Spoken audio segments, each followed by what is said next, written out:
Welcome to Manufacturing Tech Australia with Shane Williams and Paul Mason. So we're here with Dennis from FarmBot. FarmBot, you've got all these great IoT-enabled farm sensors, tank monitoring, water monitoring sensors, all this kind of IoT for farms and I guess making farms a bit smarter. Sure. Maybe tell us a little bit about what you guys are doing. Sure, FarmBot's been around probably 10 years now as a business, but lately obviously FarmBot Monitor with a lot of multi-plug-in and wireless units that can run off this system here for water monitoring, for real-time monitoring. And again, we link into trough monitoring, rain gauges, which runs with this unit here. It's been a big seller for us, into cameras as well, so for the remote areas looking for what's happening at the time as well, imaging there. Again, standalone FarmBot Lights, which is a standalone unit for simple units for tanks, monitoring and so forth. Okay, one of the biggest sellers for us, or one of the latest ones, is again, as you can see there, remote control for your pumps.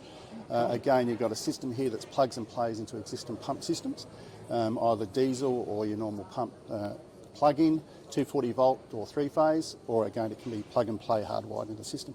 Again, that enables you to work with your FarmBot monitor to enable you to real-time information if your water's down or it's dropped really quickly to activate your pumps and rolling through that way. So it gives you real-time information. Wow, that's pretty powerful. I mean, we were just talking to some drone guys about, remote monitoring of, all sorts of areas of the farm. You can just picture that kind of monitoring and detection and then pairing this with remote controls as well for tanks and pumps and absolutely all sorts of things. Yeah, pretty impressive.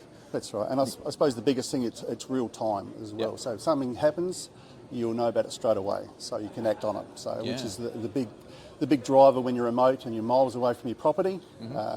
Obviously you've got times where, you've checked your pump, checked your tank, you've driven away, but you don't know what's happened when you've driven away to the next time. So this will give you immediate information back so you can act on it and fix it straight away. Yeah, and you mentioned before you were running off like 4G networks and satellite and things like that, so for even remote areas in the middle of nowhere, correct, you can get that live data, right? That's correct. So you've got the options there, obviously, cellular or your satellite being remote as well with our satellite system, staying constant, so it gives you that real-time live information as well. So. Yeah, you got solar panels here as well. I guess power's not an issue. Correct. So basically ours works off a solar panel with a battery backup. So again, you face it north, and obviously it recharges and keeps low maintenance for many years. So. Yeah, great. Awesome. Thanks for coming on the show, Dennis. No worries. Appreciate the time. Thanks for tuning in to Manufacturing Tech Australia with Shane and Paul.